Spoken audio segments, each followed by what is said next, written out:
ಇದು ಅಪ್ಪಟ ಮಲೆನಾಡಿನ ಗರ್ಗರಿಯ ತಿಂಡಿ. ಕಬ್ಬಿನ ಹಾಲು ಮತ್ತೆ ಜೋನಿ ಬೆಲ್ಲದಿಂದ ತಯಾರಿಸೋದು. ಈ ತಿಂಡಿಯ ಗಮ್ಮತ್ತೇ ಬೇರೆ. ನಮಸ್ಕಾರ ಶಿವಮೊಗ್ಗ. ಒಲೆ ಮೇಲೆ ಕವಚಿ ಹಾಕಿದಂತಿರೋ ಮಡಿಕೆ, ಅದರ ಮುಂದೆ ಕುಳಿತು ದೋಸೆಯಂತೆ ಕಾಣೋ ಏನನ್ನೋ ತಯಾರಿಸಿರೋ ಮಹಿಳೆಯರು. ಅರೆ, ಇದೆಂಥ ದೋಸೆ ಅನ್ಕೊಂಡ್ರಾ? ಅಲ್ಲ ಕಣ್ರಿ, ಇದು ತೊಡೆದೇವು. ಹೆಸರು ಎಷ್ಟು ವಿಚಿತ್ರನೋ ಅಷ್ಟೇ ವಿಶೇಷ ಈ ಮಲೆನಾಡಿನ ತಿನಿಸು. ಈ ಖಾದ್ಯಕ್ಕೆ ಮಲೆನಾಡಿನ ಭಾಗದಲ್ಲಿ ಅಂಗು, ಆವಾಗ ಹಾಗೆ ತೊಡೆದೇವು ಅಂತ ವಿವಿಧ ಹೆಸರಿನಲ್ಲಿ ಕರೀತಾರೆ.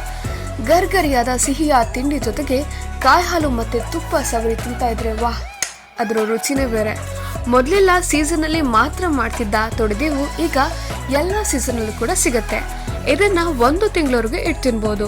ಸಾಗರ ತಾಲೂಕಿನಲ್ಲಿ ಇರುವಂತಹ ಈಳಿ ಗ್ರಾಮದ ಪ್ರತಿಮಾ ಸುಬ್ರಾಯ ದಂಪತಿಗಳು ಮಾಡುವ ಈ ತೊಡೆದೇವುಗೆ ತುಂಬಾನೇ ಡಿಮಾಂಡ್ ಇದೆ. ಅಕ್ಕಪಕ್ಕದ ಜನರು ಸಹ ಇವ್ರನ್ನ ಹುಡ್ಕೊಂಡು ಬರ್ತಾರೆ. ಹಾಗೆ ಬೆಂಗಳೂರಿನಲ್ಲಿರುವಂತಹ ಮಲೆನಾಡಿನ ಮಂದಿ ಕೂಡ ಊರಿಗೆ ಬಂದಾಗ ಈ ಗರ್ಗರಿಯ ತೊಡೆದೇವು ಪ್ಯಾಕೆಟ್ಗಳಲ್ಲಿ